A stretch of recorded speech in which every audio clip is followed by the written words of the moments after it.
নমস্কার বন্ধুরা, প্রেরণা বাংলা মোটিভেশন চ্যানেলের আজকের পর্বে সবাইকে আমন্ত্রণ জানাই। আশা করি সকলে ভালো আছেন, সুস্থ আছেন।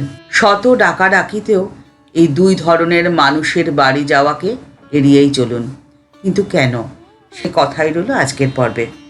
এই কথাটি মনে রাখবেন যে দুর্বল মানুষেরাই প্রতিশোধ নেয়, কিন্তু যারা বুদ্ধিমান তারা উপেক্ষা করে থাকে, আর যারা শক্তিশালী তারা ক্ষমা করে দেয়। ক্ষমা পরম ধর্ম। আপনি যদি ক্ষমা করে দিতে পারেন তাহলে আপনি জানবেন যে আপনি পৃথিবীর সব থেকে শক্তিশালী মানুষ। কিন্তু সাবধান, বারবার ক্ষমা করবেন না। আর ক্ষমা তাকেই করবেন যে অন্তর থেকে অনুতপ্ত হয়ে আপনার কাছে ক্ষমা প্রার্থনা করবে। সে হতে পারে কথার মধ্যে দিয়ে বা আচরণের মধ্যে দিয়ে। কিন্তু যদি আপনি বারবার ক্ষমা করেন তাহলে আপনাকে তারা দুর্বল মনে করে অবহেলা করবে।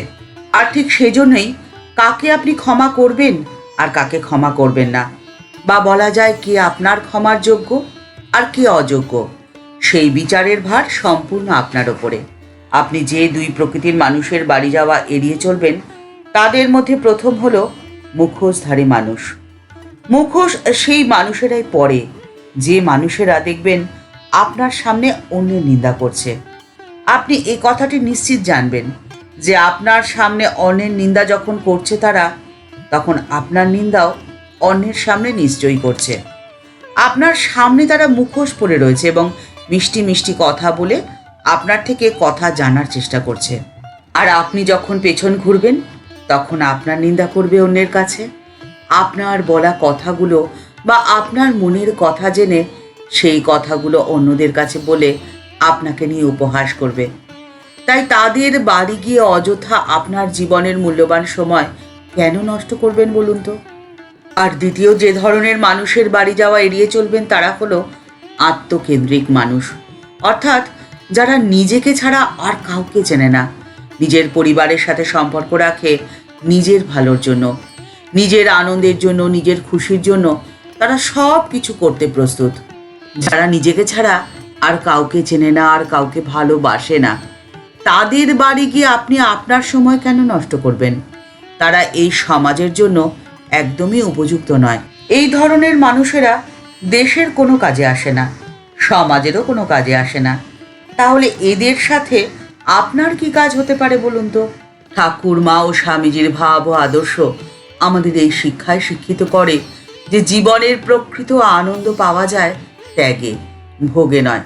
এই সংসার সুখ দুঃখ মিলেমিশে একটা পরীক্ষার জায়গা।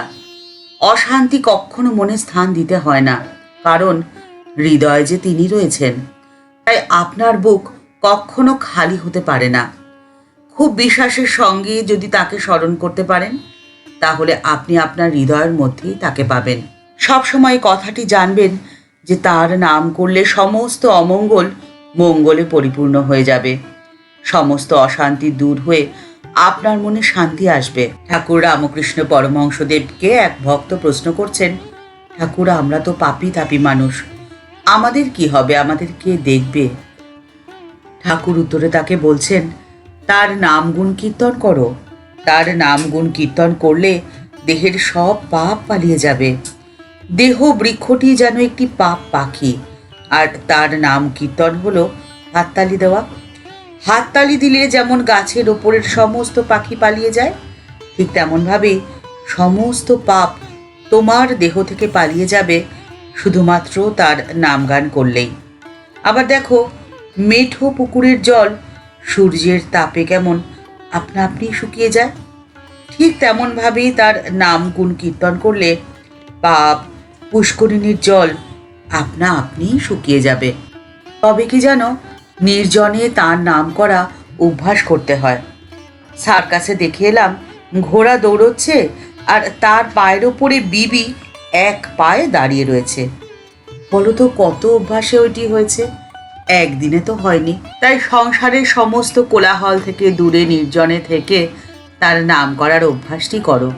তোমাদের মনের সমস্ত অশান্তি কেটে যাবে, মনে আসবে শান্তি। এ মনে শান্তি আসবে দুটি পথেই, প্রথম অভ্যাসে আর দ্বিতীয় অনুরাগে। জীবনের পরিস্থিতি যতই কঠিন থেকে কঠিনতর হয়ে উঠুক না কেন, তোমার ভাবনা কি? তিনি তো আছেনই। ঠাকুর, মা ও স্বামীজির চরণে প্রণাম জানিয়ে আজকের পর্ব এই পর্যন্তই। দেখা হচ্ছে পরের পর্বে। ভিডিওটি যদি ভালো লেগে থাকে তাহলে তা শেয়ার করার অনুরোধ করছি।